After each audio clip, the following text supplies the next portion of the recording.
सम्माननीय सभामुख महोदय,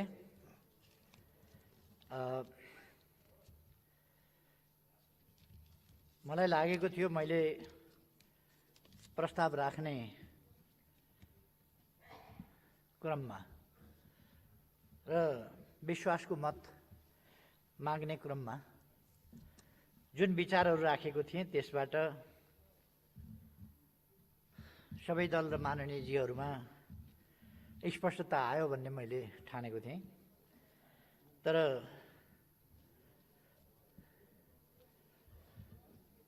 कहिले कहिले कस्तो हुन्छ भने अलिक लामै समय मस्काएर धोइएन भने त्यो भाँडाको पछाडि लागेको कालो जाँदै जाँदैन, त्यो अलिअलि पखाल पुखुल गरेर जाँदैन, जति सफा पानीले पखाले पनि जाँदैन। त्यस्तै जस्तो लाग्यो। सभामुख महोदय, म निवेदन गर्न चाहन्छु, आज झुटमुट बोलेर उत्तेजनात्मक कुरा गरेर अहिले यस्तो असहज स्थितिबाट कोभिड-19 को अवस्थाबाट देश गुज्रिरहेको बेला देशमा तनाव बढाउने, अनेकतातर्फ देशलाई लाने, वैमनस्यता र कलहतिर देशलाई लाने परिस्थिति होइन।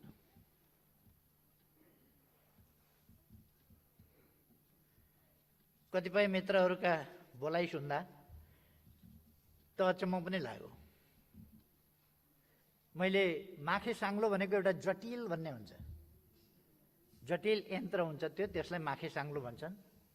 मैले नेपालको राजनीति अलिकति माखे साङ्लो जस्तो, जान्यो भने फुत्किन्छ, जानेन भने त्यो अल्झिरहन्छ। त्यसकारण जटिल भयो, माखे साङ्लो जस्तो जटिल भयो भनेर भनेको थिएँ। बहुत हल्ला चलाइयो। मानव साङ्लोलाई माखे साङ्लो भन्यो, माखा भन्यो, मखिया भन्यो। मैले त्यस बेला पनि स्पष्ट पारेँ, यदि भाषामा समस्या हो भने माखे साङ्लो भनेको झिँगाको साङ्लो हुँदैन, मक्खीको साङ्लो हुँदैन। माखे साङ्लो भनेको एउटा यन्त्र हुन्छ, त्यो जटिल हुन्छ। त्यही जटिलताको बारेमा मैले जटिल भो समस्या भनेको थिएँ। अर्कै प्रसङ्गमा मैले केही आँप झरेर आँपको रुख त खाली हुँदैन भनेको थिएँ। मारिएका शहीदलाई आँप झरेका, 4वटा आँप झरेका भन्यो भनेर भ्रमपूर्ण हल्ला फिजाइयो। यस्तो क्षुद्र खालको राजनीति नगरौँ। मानिसको जीवन जाने जस्तो संवेदनशील कुरालाई 2टा 4वटा आँप झरेको भनेर कसैले भन्दैन होला, सायद मैले भन्ने प्रश्नै उठ्दैन। कसरी त्यस्तो भन्न सकिन्छ? तर त्यसलाई लगेर तराईमा लगेर त्यसको खेती छर्न खोजियो। उत्तेजनाको राजनीति यस्तो हो। त्यति बेला केही मान्छेहरूले यस्तो गरे, उत्तेजनाको राजनीति शान्तिपूर्ण ढङ्गले पनि सभा गर्न नपाइने, यस्तो उत्तेजनाको राजनीति अनेक काण्डहरू भए। म त्यता जान चाहन्न। हामीले राष्ट्रिय राजनीतिलाई आवेश, उत्तेजना, प्रतिशोधको राजनीति होइन, झुट, जाल, जेल र प्रपञ्चको राजनीति होइन। सत्य तथ्यमा आधारित जनतालाई सही सूचना दिनुपर्छ।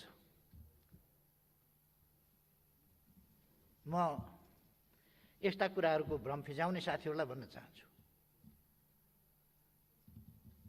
केही नभएका ठाउँमा शिलान्यास, सुनकोशी मरिन डाइभर्सन आयोजना बिना, डिटेल प्रोजेक्ट रिपोर्ट बिना, के बिना शिलान्यास गरियो? त्यो कार्यक्रम शिलान्यास ठिक समयमा गरियो र त्यसलाई अगाडि बढाउन थालिएको छ। अनि त्यसमा किन चित्त दुख्यो? 1,85,000 तराईको जमिन सिँचाइ हुन्छ, सुखा जमिन, किन चित्त दुख्यो? त्यसकारण यस्तो कुरामा चित्त नदुखाऊ। कुनै कसैको बसोबास कुनै भागमा हुन सक्दछ, तर कसैको बसोबास कुनै भागको छ भनेर त्यो ठाउँको त्यो ठेकेदार हुन सक्दैन। देश सबैको साझा हो। कोही पहाडको ठेकेदार, कोही तराईको ठेकेदार, कोही पश्चिमको ठेकेदार, कोही पूर्वको ठेकेदार हुँदैन। यो देश विकास गर्ने हामी सबैको जिम्मेवारी हो र सबैले उसै गरी लिनुपर्छ। देशभरिका जनता हामी सबै दाजुभाइ दिदीबहिनीहरू त्यो भावनाका साथ जानुपर्छ। एक आपसमा वैमनस्यता, घृणा फैलाउने होइन। मैले अघि नै भने आवश्यक सुधारहरू गर्दै जाउँ। संविधानमा केही छ भने त्यो पनि सुधार गर्दै जाउँ।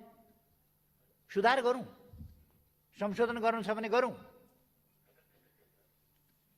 त्यो पनि मैले राखेको छु। म धेरै कुराहरू त्यति भनिरहनु आवश्यक ठान्दिनँ, तर मिथ्या राजनीति नगरौँ, देशलाई बनाउने कुरा गरौँ। विभेदहरू थिए हिजो, ती विभेद आज हामीले मेटाउनुपर्छ, मेटाउँदै जानुपर्छ। हिजो कुनै विभेद थियो भनेर त्यही विभेद बोकेर अथवा हिजोको विभेदको गीत गाएर होइन, आज यथार्थमा विभेदलाई अन्त्य गर्दै जानुपर्छ, विभेद सिद्ध्याउँदै जानुपर्छ। त्यसकारण विभेद सिद्ध्याउने प्रयासमा यो सरकार लागेको छ। असमानता र विभेदको अन्त्य गर्ने, भेदभावको अन्त्य गर्ने त्यस काममा सरकार लागेको छ। यस काममा सबैको सहयोगको म अपेक्षा गर्छु। आज तनाव बढाउने होइन, तानातान बढाउने होइन, मिथ्या आरोपको खेती गर्ने होइन। हामीले एउटा समृद्धितर्फको अभियान मजाकको विषय होइन, तुक्का मिलाउने विषय होइन यो, तर समृद्धितर्फको अभियानलाई हामीले साझा अभियानको रूपमा आज अगाडि बढाउन सक्नुपर्छ।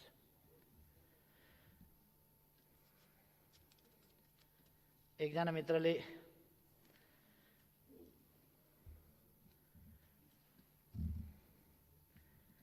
लोकतान्त्रिक प्रणालीको बहुत जोरदार वकालत पनि गर्नुभयो, चिन्ता पनि गर्नुभयो।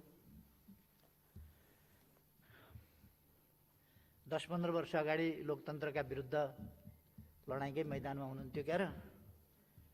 हामी सम्झाउँदै थियौँ लोकतन्त्रका लागि सहमत हुनुहोस्, आउनुहोस् भनेर। आज लोकतन्त्रको यत्रो तरफदारी गर्दा मलाई एकदम खुसी लागेको छ। धन्यवाद भन्न चाहन्छु। संविधान सुरक्षित छ भनेर सोध्नुभएको छ। संविधान कसरी असुरक्षित हुने? अब संशोधन आवश्यक, संशोधन गर्दा असुरक्षित हुँदैन। मैले भनेको त्यति छु। आवश्यक परेका ठाउँमा यस देशलाई मिलाएर लानका लागि, यस देशका जनताका समस्या, माग, चाहना, इच्छा, आकांक्षा र विकासका आवश्यकतालाई सम्बोधन गर्नका लागि संविधानमा आवश्यक पर्यो भने संशोधन गर्न सकिन्छ। तर संविधान मिचिँदैन, मिच्न हुँदैन। संविधानको कार्यान्वयन गर्नुपर्छ संवैधानिक ढङ्गले।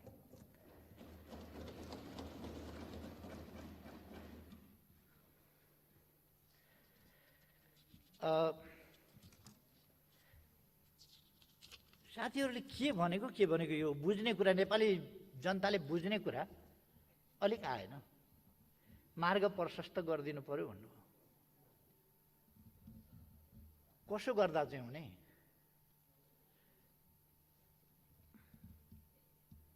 अब आज यहाँ कुरा आयो, तपाईलाई यस सदनले विश्वास दिँदैन भनेर।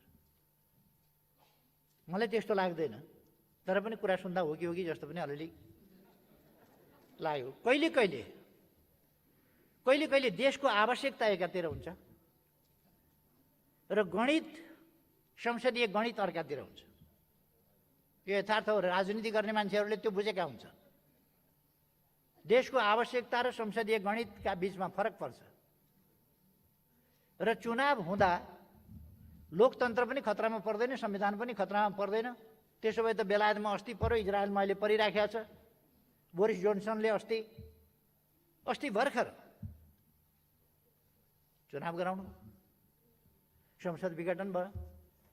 बेलायतमा लोकतन्त्र खतरामा पर्यो, लोकतन्त्र समाप्त भयो। हाम्रो हत्या भयो, हत्या गरिदियो बोरिस एल्सिमले। कोही रुँदै कराउँदै हिँडेन, चुनावमा गए, फेरि चुनावबाट छानिएर आए। यस्तो प्रक्रियाहरू हुन्छ लोकतन्त्रमा। बढ्ता ढिलो भयो भने अब 1.5 वर्षमा त चुनाव हुनुपर्छ। अब 1.5 वर्षमा त संसदको समय सिद्धिन्छ। के संसदले संविधानले हाम्रो हत्या गरे हो त त्यो?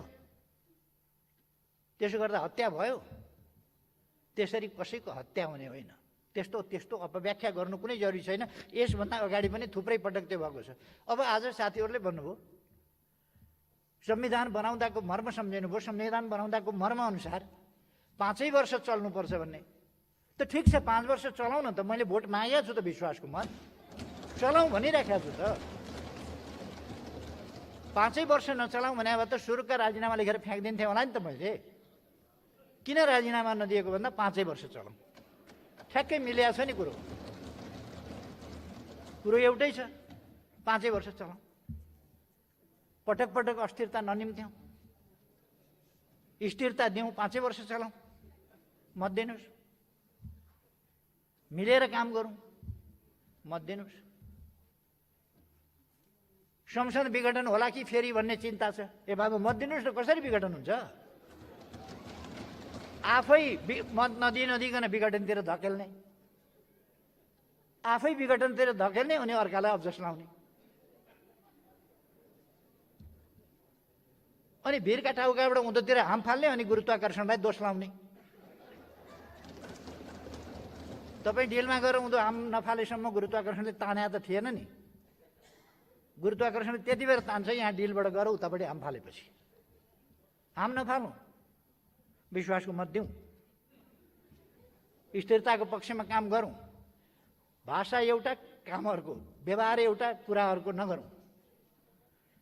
त्यसकारण संसदको स्थायित्वका लागि मुद्दा लडेर फिर्ता ल्याएको संसद बचाउँ न, बचाउँ, भोट दिउँ। एउटै प्रधानमन्त्री रहोस् भनेर 2 वर्ष त अविश्वासै राख्न नपाउने व्यवस्था गरिएको छ। ठिक भन्नुभयो, संसदले त्यो व्यवस्था गरिएको छ। मैले समस्या भनेछु, त्यसलाई फेल खुवाइदिउँ न त।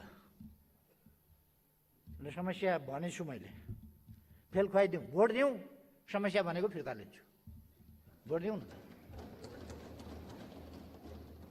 तर अनि काम चाहिँ उही भएपछि म गरौँ के?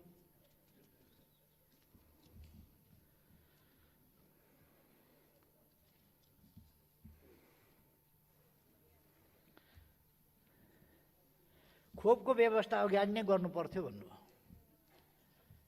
यो के भनेको? कोभिड लाग्नभन्दा अगाडि कि खोप बन्नभन्दा अगाडि कि कहिले गर्नु पर्थ्यो? खोप त हामीले खोप बनाउन सक्ने अवस्था थिएन। अर्कोले खोप लगाउँदा अघि नै मैले भने दक्षिण एसियामा भारतभन्दा पछि दोस्रो देश हामी हौँ जसले खोप सुरु गर्यो। हामी नै हौँ दोस्रो देश जसले खोप सुरु गर्यो। अनि त्योभन्दा अगाडि कहिले गर्नु पर्थ्यो? भारतले आफू लगाउन थाल्ने बित्तिकै हामीले गर्यौँ। अहिलेसम्म भारतबाट हामीले 10 लाख सहायतामा प्राप्त गर्यौँ। चीनबाट हामीले 8 लाख सहायतामा प्राप्त गर्यौँ। 20 लाख हामीले $4 का दरले किन्यौँ। यो सोझै कम्पनीसँग सरकारले डिल गरेर खरिद्या हो। यसमा कहीँ कतै भ्रष्टाचार छ भन्ने मलाई लाग्दैन। छ भन्नुहुन्छ तब पनि छ भन्नुहुन्छ भनेदेखि छानबिन गरौँ न त। $4 भन्दा बढी यो त इन्टरनेसनली जाहेर भएको मूल्य होला नि, इन्टरनेसनल्ली थाहा भएको मूल्य होला नि, ग्लोबल्ली हामी सबैले मूल्य हेर्न सक्छौँ होला नि। त्यो कहाँनेरि सरकारले चाहिँ त्यसमा गर्यो? अनि यो पर्सेप्सन जनतामा यस्तो बेलामा गलत भ्रम नफिजाउँ। हामीले जम्मा 20 लाख डोज खरिद गरेका छौँ। जम्मा 2 पल्ट गरेर ल्याउँदैछौँ। $4 का दरले किनेका छौँ। यो सार्वजनिक छ, अरू किनेको छैन।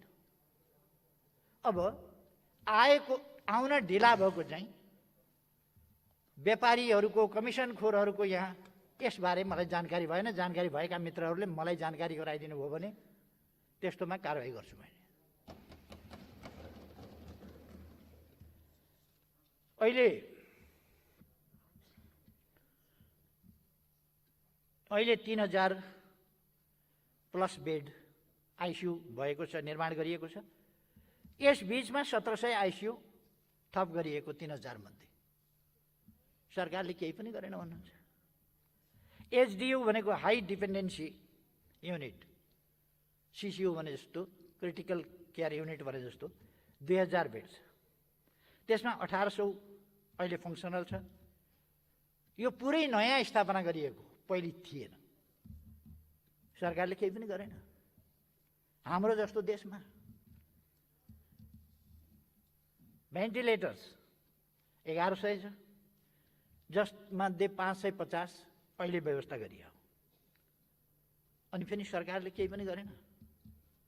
देशमा टोटल बेडको सङ्ख्या 27,000 प्लस छ, 27,000 प्लस। विभिन्न पालिका स्तरमा 1500 बेडहरू छन्, जसलाई मिलाएर 27,500 बेडहरू देशमा छन्, जसमध्ये सरकारी बेड मात्रै 16,000 को सङ्ख्यामा छन्। हाल करिब 8,000 बेडमा मात्रै बिरामी अस्पतालमा छन्। त्यसकारण बेडको एकातिर बिरामी एकातिर अस्पताल भइराखेको स्थिति, कहीँ अलिकति चापाचाप भएको होला, कहीँ नपुगेको होला। हामी नयाँ बेडहरू स्थापना गरिराखेका छौँ। वीर हस्पिटलमा 500 बेड एम्स नयाँ बनेको बिल्डिङमा गरिराखेका छौँ। यहाँ उसमा गरिराखेका छौँ, आर्मीकोमा गरिराखेका छौँ, यो महाकालमा। त्यसै गरी अरू ठाउँहरूमा गरिराखेका छौँ र विभिन्न ठाउँमा नयाँ नयाँ गरिराखेका छौँ। त्यसर्थ यो कोभिडको सम्बन्धमा सरकारले केही पनि गरेन जस्तो, अझै कोसिस गरोस् भन्नुहोस्, अलिकति पर्याप्त भएन अझै सरकारले ध्यान दियोस् भन्नुहोस्, तर केही पनि गरेन भन्नु। भ्याक्सिन उत्पादन गरेका देश सँगसँगै हामी लगाउन पुगिराखेका छौँ। अनि अनुदान लिएर भए पनि पहिले आफ्ना नागरिकहरू कहाँ भ्याक्सिन पुर्याइराखेका छौँ। यस्तो अवस्थामा केही पनि गरेन भन्नु त अलिकति आजकल यो पाप धर्म भन्ने कुराको पनि ख्याल हरायो मान्छेहरूको।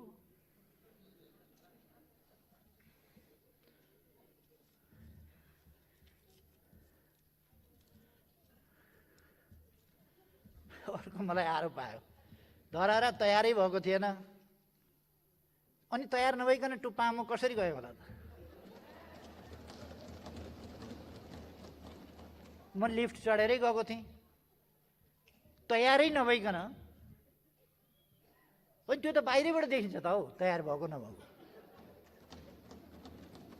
त्यहाँ माथि 20 तला पुगेर मैले फुल वृष्टि गरेका थिएँ, त्यो पनि बाहिरबाट खिचिएको थियो। धरहरा बनेको छैन भन्ने जो मान्यजीहरूलाई लाग्छ, भोलि जानुहोस् र धरहरा चढ्नुहोस्। कृपया यो कुरा सुनेर भ्रममा नपर्नुहोस् है। धरहरा बनेकै छैन भन्ने होइन, बनाएको छ। त्यसको 2 पार्ट छ। कार पार्किङको सेक्सन अर्को छ, गार्डनको सेक्सन अर्को छ। त्यो गार्डन, कार पार्किङ आदि इत्यादि बेग्लै कुरा हो। त्यो धरहरा बेग्लै कुरा हो। धरहरा बनिसकेपछि मैले उद्घाटन गरेँ। धरहरा उद्घाटन भयो, उद्घाटन गरियो, परैबाट देखिन्छ। अनि त्यसमा दुःख बनाऊ किन भनेको, अस्ति एकजना मित्रलाई मैले होटलमा भेटघाट थियो, यसो धरहरा उहाँ नआइपुगेको बेला धरहरातिर हेर्दै थिएँ, आइपुग्नुभयो। यहाँबाट पनि सजिलो राम्रोसँग देखिँदो रहेछ धरहरा भने। उहाँले पछि भाषण गर्नुभयो, मलाई धरहरा देखायो, मलाई धरहरा देखायो के बिउले। धरहरा देखाउनु नहुने कुरा हो र?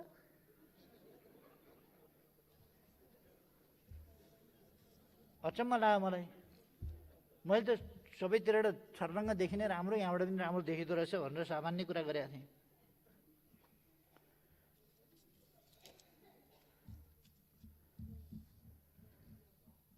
सदन उपसभामुख बिहिन छ भन्नुभयो। यही रोस्टममा उभिएर नेपाली कङ्ग्रेसले हामी टप्परी थाप्दैनौँ, हामीलाई उपसभामुख चाहिँदैन भन्नुभयो। यतातिरको बेन्चले। पल्ला छेउको बेन्चको पनि एकजना साथीले बोल्नुभयो, हामीलाई किन जिद्दी गर्नुहुन्छ, किन कर लाउनुहुन्छ, हामी बन्दैनौँ। भर्खर मभन्दा अगाडि बोल्दै गर्ने मान्यजीले पनि भन्नुभयो, हामीलाई चाहिँदैन। आग्रह गरियो, बनिदिनुहोस् न। उहाँले षड्यन्त्रको रूपमा बुझ्नुभयो। हाम्रो राजनीति भन्ने एकै सांसद, त्यो एकै सांसदलाई पनि उपसभामुख बनाएर चुप लगाइदिने भए यो हाम्रो मुख बन्द गराउने षड्यन्त्र भयो। यो षड्यन्त्रको भण्डाफोर गर्न म सभामुख हुन्न। अब राजनीति विश्लेषण त जताबाट गर्दा पनि हुँदो रहेछ। अनि एउटै पार्टीको बन्न नहुने, त्यसबेला पहिले पार्टी फुटाए भए पनि त हुन्थ्यो नि। फेरि त्यो पहिले पार्टी पनि फुटाउनु भएन साथीभाइले। एउटै पार्टीको बन्न नहुने संवैधानिक व्यवस्था, अर्को पार्टीको खोज्दा कोही पनि नभेटिने। अब हामीले बनाउन नखोजे जस्तो। अब अस्ति नै संसद चलेपछि एउटा पार्टीको सभामुख भएपछि अर्को पार्टीको उपसभामुख बनाऊ भन्नु पर्दैन थियो। खैर, यतापट्टि हाम्रो चाहिँ नै म एउटा कुरा राख्न चाहन्छु। अध्यादेश संवैधानिक व्यवस्था हो, यो स्मरण राखौँ। अहिले लोकसेवा आयोग रिक्त रहेको स्थिति छ। कर्मचारी प्रशासन ठप्प रहनेर प्रमोसन सर्मोसन केही पनि नहुने स्थिति छ। समय पुगेर पनि गतिशील हुनुपर्ने संस्था पुरै गत्यावरोधमा जाने त्यो अवस्था छ। त्यस स्थितिलाई हामीले अन्त्य गर्नु पर्यो। संसद बसिराखेको छैन। त्यस्तो अवस्थामा सुनवाई गर्ने त सुनवाई समिति छ नि त। सुनवाई समिति छ भने अध्यादेश ल्याएर सुनवाई समितिमा जान्छ। अर्को कुनै अध्यादेश त यसै सामान्य संसदमा पेश हुने हो। संसदले छलफल गर्छ, उपयुक्त छ भने स्वीकार्छ, छैन भने अस्वीकार गर्छ, फेरि पुरानै कानुनमा फर्किन्छ। त्यसो भएर यो कुनै असंवैधानिक अपराध गरो अध्यादेश ल्याउने जस्तो कुरा होइन। तर एसिड आक्रमण जस्तो कुरा, त्यसका विरुद्धको कडा कानुन बनाउने कुरा, जनताको चर्को माग, बलात्कार जस्ता अपराधमा संलग्नहरूलाई कडा कारवाही गर्ने कुरा, त्यस सम्बन्धी माग जस्ता विषयहरूलाई ल्याएर अध्यादेश जारी गरिएको थियो। त्यस सम्बन्धमा कारवाही अगाडि बढाइएको थियो। महिला हिंसा विरुद्ध हो, एसिड आक्रमण विरुद्ध हो, बलात्कार जस्ता घटनाहरू रोक्नका लागि हो। र संविधानले संसदको अधिवेशन चलेको पहिलो दिन नै, पहिलो बैठकमा नै सरकारले त्यो पेश गर्नुपर्छ। म धेरै कुरा भन्न चाहन्न। त्यो संवैधानिक उत्तरदायित्व सरकारलाई वहन गर्न दिइएन। कोही छोडेर हिँड्ने, कोही वेल घेर्ने, कोही नारा लाउने। कति संसदीय अभ्यास हामी गर्दैछौँ, कति संविधानको पालना गर्दैछौँ भन्ने साथीभाइहरूले धेरैपल्ट भन्नुभयो। छातीमा हात लाएर, छातीमा हात राखेर बोल, छातीमा हात राखेर बोल, धेरैपल्ट भन्नु। त्यसो भन्ने साथीहरूलाई म भन्न चाहन्छु, शब्द मात्रै होइन, यो हाड मासुको हात यसो छातीमा राखे झैँ गर्ने मात्रै होइन, इमानको छातीमा हात राखेर सोध्नुहोस् आफैलाई। इमानको छातीमा हात राखेर।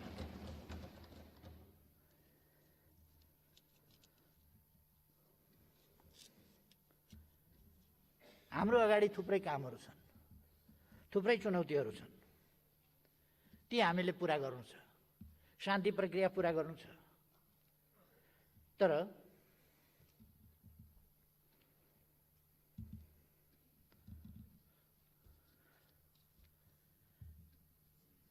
अहिले विश्वासको मत किन लिनु पर्यो भन्नुभयो साथीहरूले। प्रतिनिधि सभा पुनर्स्थापना भयो, सरकार भएन भन्नुहुन्छ, हामी अत्यधिक बहुमत छौँ भनेर भन्नुहुन्छ।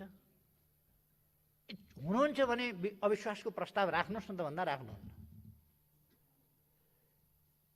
कसले सरकारलाई काम गर्न दिएन भनेर अघि प्रश्न पनि गर्नुभयो, कसले सरकारलाई काम गर्न दिएन? मैले नाम लिनु वाञ्छनीय हुँदैन, कसले दिएन। देशले देखाएको छ कसले काम गर्न दिएन सरकारलाई भनेर, देशले देखाएको छ, जनताले देखाएको छ। तर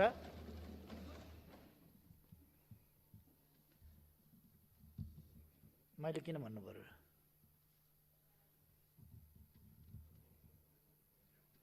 अविश्वासको प्रस्ताव पनि नराख्ने, वैकल्पिक सरकार पनि दिन तयार नहुने, नेपालीमा हलो अड्काउने गोरु पड्काउने भन्छ त्यसलाई। काम गर्न समर्थन पनि नगर्ने। अब म राजीनामा गर्थेँ नि, अब बहुमत छ आफूसँग, कसरी राजीनामा गर्ने?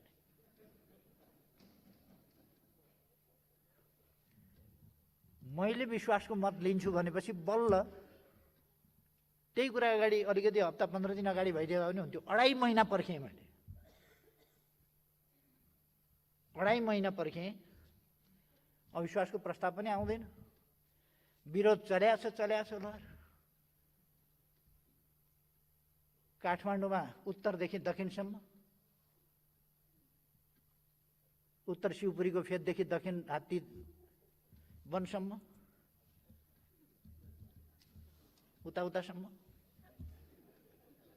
उतादेखि उतासम्म दौड धुप चलेको छ के भए जस्तो।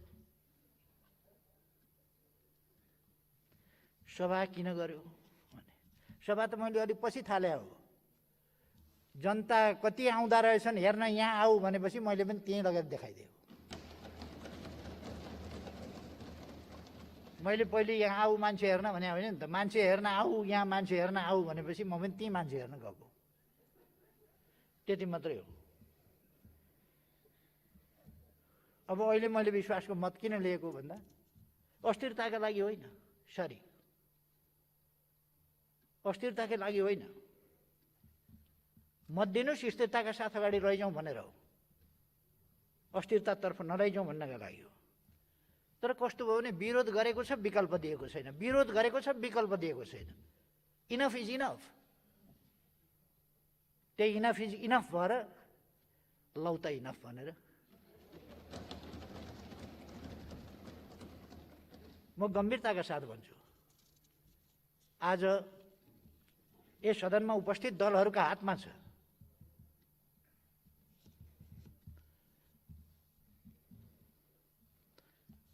एउटा चर्चित भनाइ छ, कुराले चिउरा बित्दैन। हामीले स्थिरता चाहेको हो भने, हामीले स्थायित्व चाहेको हो भने, हामीले सहयात्रा र सहकार्य चाहेको हो भने त्यस अनुसारको बाटो लागौँ न। होइन भने संविधान अनुसार दुईटा बाटा छ। संविधानको कार्यान्वयन उपयुक्त ढङ्गले संवाद र सहमतिबाट उपयुक्त ढङ्गले गर्न सकिन्छ एउटा। अर्को सहमति हुँदैन भने पनि खोज्नु के पर्छ भन्दा संविधान अनुसारको बाटो खोज्नुपर्छ। संवाद सहमतिका साथ स्थिरता स्थायित्वको पक्षमा र उपयुक्त ढङ्गले देशलाई अगाडि बढाउनका लागि स्थिरता स्थायित्व कायम गर्ने हिसाबले अगाडि बढौँ। ठिक छ, म तयार, के गर्नुपर्छ भन्नुहोस्। मैले त विकल्प प्रस्तुत गर्नका लागि ल्याएँ त यहाँ, यति गर्दा पनि धन्यवाद भन्नु छैन।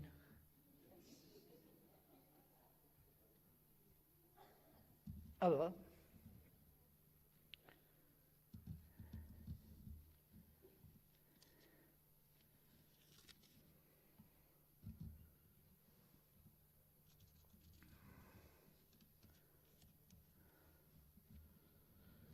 यो विश्वासको मत भनेको चाहिँ यो संसद बाहिर गरिएको हल्ला होइन, संसद बाहिरको आरोप प्रत्यारोप होइन। म कसैलाई आरोपित लाञ्छित गरिराखेको छैन। यो संसदभित्रको प्रक्रिया हो र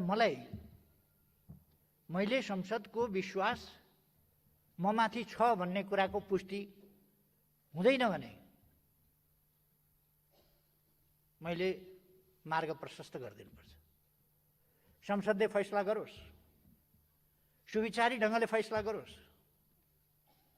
मैले सरकारको नेतृत्व गर्न जरुरी छ कि छैन, संसदले आदेश दियोस्। आज छैन भने मार्ग प्रशस्त,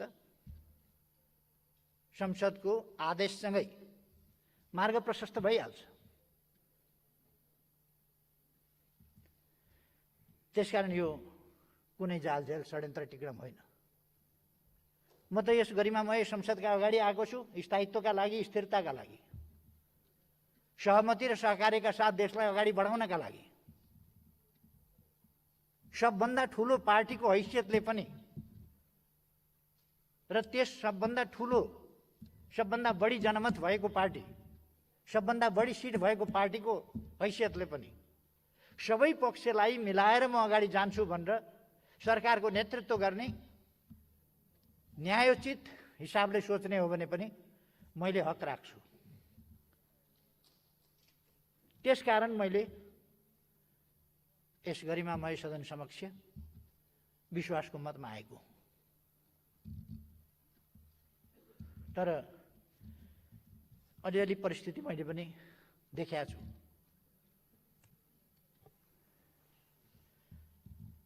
कसको उपस्थिति छ, कसको उपस्थिति छैन, किन उपस्थिति छ, किन उपस्थिति छैन, ती पनि म बुझ्छु। त्यसकारण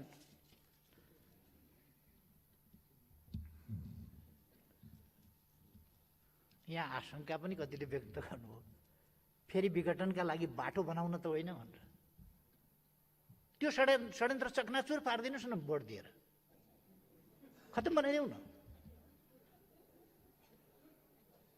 कहीँ कथम कदाचित त्यस्तो रहेछ भने ध्वस्त बनाइदेऊ, खर्लाम खुर्लुम भोट हालिदिउँ। ल त कसले गर्दो रहेछ विघटन?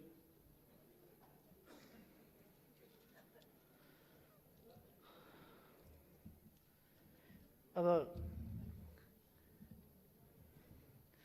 सभामुख महोदय, माओवादी केन्द्रका अध्यक्षले भन्नुभयो हामीले त समर्थन दिएकै थिएन मात्र। अनि अस्ति 4 दिन अगाडि फिर्ता चाहिँ नदिएको समर्थन ऊ के लिनुभयो त? के फिर्ता लिनुभयो? फिर्ता समर्थन दिएकै थिएन, तर मैले विश्वासको मत लिन्छु भनेपछि त्यसपछि फिर्ता लिनुभयो। हामीले समर्थन फिर्ता लिउँ भन्नुभयो। नदिएको चिज फिर्ता लिनुभयो भने तपाईँले अतिरिक्त मबाट केही लिनुभयो। फिर्तै मलाई त दिएकै रहन्छ त, मबाट त केही त लिनुभयो तपाईँले। के लिएँ भन्नुभयो नि अस्ति, फिर्ता लिएँ भन्नुभयो नि, त्यो के फिर्ता लानुभयो? समर्थन दिएकै थिएन भने त मसँग अतिरिक्त लानुभयो। म अलिकति अलमल लिएँ थिएँ, अस्ति के फिर्ता लानुभएको?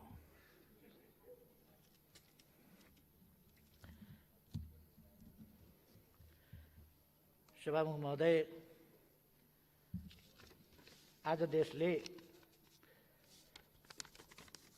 अलिअलि साथीहरूले बोल्ने क्रममा अस्पष्टता अलिकति छर्न खोजेको जस्तो मलाई लाग्यो। त्यसो नगरौँ भन्नका लागि मात्रै मैले यो 2-4 शब्द राखेको हुँ। आज फेरि पनि संवाद र सहमति, समझदारीका साथ देश अगाडि बढ्न आवश्यक छ। फेरि पनि भनाइमा उच नीच यताउता कसले कति गर्यो, कमसेकम हिजोका कुरा छोडेर अब अगाडि बढौँ त। अगाडि बढ्न त हामी हिजो पनि सकेका हौँ नि। हामी बिल्कुलै फरक फरक टाढा टाढाका ध्रुवमा हुँदाखेरि पनि नजिकै आएर फेरि एक ठाउँ पनि भएका हौँ नि। हामी एउटा सिस्टमभित्र छौँ, एउटा संविधानभित्र छौँ, एउटा व्यवस्थाभित्र छौँ, एउटा व्यवस्थाभित्र छौँ।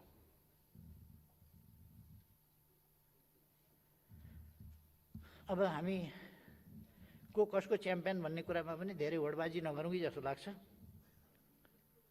त्योभन्दा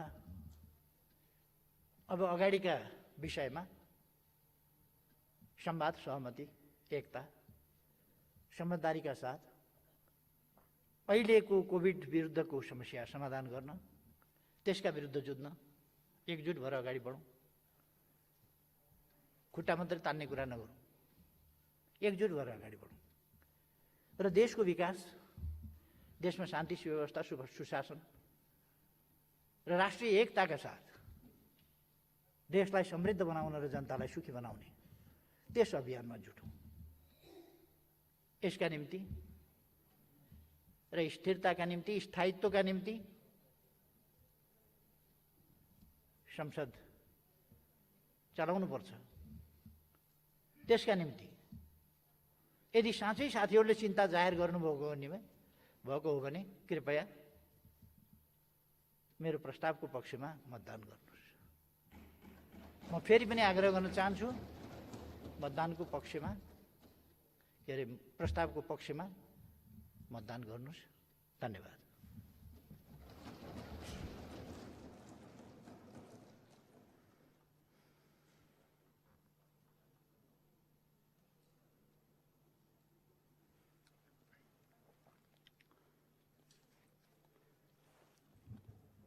माननीय सदस्यहरू, सम्माननीय प्रधानमन्त्री श्री केपी शर्मा ओलीले नेपालको संविधानको धारा 100 को उपधारा 1 बमोजिम आफूमाथि प्रतिनिधि सभाको विश्वास छ भन्ने स्पष्ट पार्न प्रतिनिधि सभा नियमावली 2075 को नियम 152 को उपनियम 2 बमोजिम प्रतिनिधि सभाबाट विश्वासको मत प्राप्त गर्न राख्नुभएको प्रस्तावलाई निर्णयार्थ प्रस्तुत गर्दा सोही नियमको उपनियम 7 बमोजिम सदस्यको दस्तखत सहित मत विभाजनद्वारा मत सङ्कलन गरिने बेहोरा मान्य सदस्यहरूलाई जानकारी गराउँदछु। मान्य सदस्यहरू, अब म मत विभाजन गर्दा अपनाइने प्रक्रिया सम्बन्धमा जानकारी गराउँछु। विभाजन गर्नु अघि सभाको